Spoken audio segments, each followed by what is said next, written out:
Hi friends, welcome back to the channel English fumes, जहां आज मैं आपको बताऊंगा मॉडल ऑक्सिलरी यूज़ के बारे में। ठीक है, देखिए पहला पॉइंट क्या है। Something happened regularly in the past but no longer happens, यानी कोई चीज़ जो कि रेगुलरली पास्ट में हुआ करती थी लेकिन अब वो नहीं है। एग्जाम्पल देखिए, I used to play tennis a lot but I don't play so often now. I used to play tennis a lot, मैं टेनिस बहुत ज़्यादा खेलता था, but I don't play so often now, लेकिन अब मैं उसे नहीं खेलता। Second point, for something that was true but it is not true any more. For something that was true, ऐसी चीज़ के लिए जो कि पास्ट में ट्रू थी, सही सच्चाई थी, but it is not true any मोर, लेकिन अब वो सत्य नहीं है।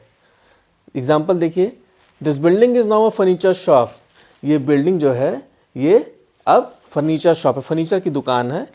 It use to be a cinema, क्योंकि ये पहले एक सिनेमा हुआ करती थी, यानी सिनेमा घर हुआ करती थी ये बिल्डिंग, लेकिन अब वो नहीं है। ठीक है, I used to watch TV a lot but now I don't. मैं पहले बहुत टीवी देखता था लेकिन अब मैं नहीं देखता। थर्ड पॉइंट, रिपीटेड एक्शंस और आदतों के बारे में बात करने के लिए करते हैं। ठीक है, यूज़ टू का प्रयोग हम कब करेंगे?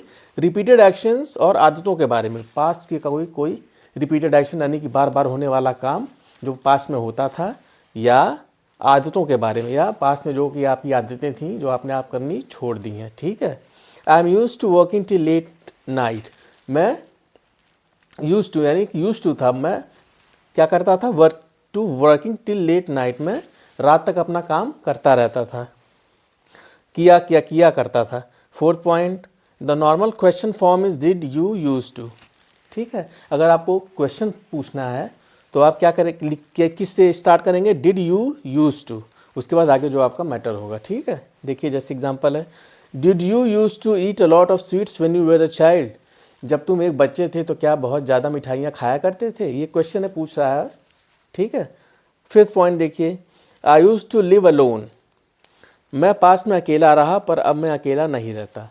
इसका अर्थ देखिएगा, यही है ना, आई यूज टू लिव अलोन, मैं पास में अकेला रहा पर अब मैं अकेला नहीं रहता।